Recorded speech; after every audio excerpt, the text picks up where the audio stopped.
کہتے جوانی مستانی ہوتی ہے، یہ شباب کے لمحے آوارگی کے لمحے ہوتے ہیں، انسان کنٹرول نہیں کر پاتا، لیکن اگر اللہ کا خوف اس کے سینے میں ہو، اس کی محبت اس کے رگو ریشہ میں محو نفوذ ہو، تو پھر جوانی میں توبہ کرنے والے اور جوانی میں اللہ کی رضا جوئی کے لیے کوشاں ہونے والے اللہ کی خاص رحمتوں اور کرم نوازیوں سے مالا مال ہوتے ہیں۔ ارشاد فرمائے ان شباب ہی فیما ابلا ہو، جوانی کے بارے میں پوچھا جائے گا کہ جوانی کہاں بسر ہوئی۔ بعض نے یہاں ان جسد ہی فیما ابلا ہو، ابن حبان نے اور امام ترمذی نے جو حدیث روایت کی ہے اس میں یہ لفظ بیان کیے ہیں کہ جسم کے بارے میں سوال ہوگا، یعنی جسم کے ایک ایک عضو سے پوچھا جائے گا۔ تم سے پوچھا جائے گا تمہارے ہاتھوں نے کیا کیا، تمہاری آنکھوں نے کیا کیا، تمہارے کان کیا سنتے رہے، تمہاری زبان کیا بولتی رہی، تمہارے قدم اٹھ کے کن راہوں کا سفر کرتے رہے،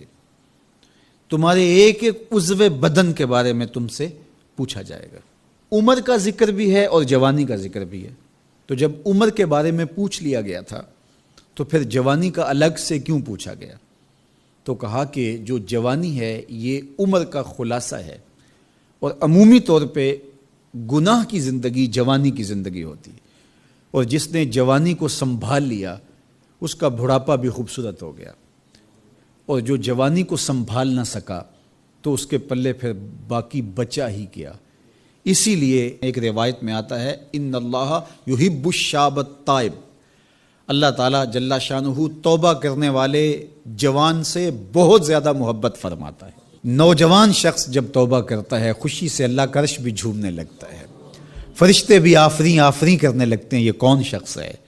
تو جوانی کی توبہ اللہ کو بہت محبوب ہے۔ اسی لیے ارشاد فرمایا گیا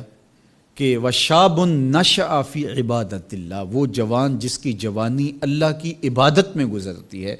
کل قیامت کے دن جب کوئی سایہ نہیں ہوگا اللہ اس جوان کو اپنے عرش کا ٹھنڈا سایہ عطا فرمائے گا۔ تو جوانی کو سنبھال کے رکھنا، یہ پوچھا جائے گا کہ تو نے جوانی کیسے گزاری۔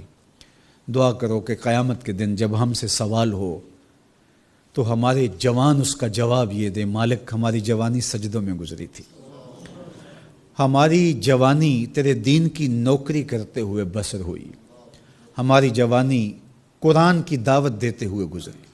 ہماری جوانی کتاب اللہ کی تعلیم حاصل کرتے ہوئے اور لوگوں تک اس کا ابلاغ کرتے ہوئے بسر ہوئی، ہماری جوانی شرم و حیا کے دائروں میں بسر ہوئی،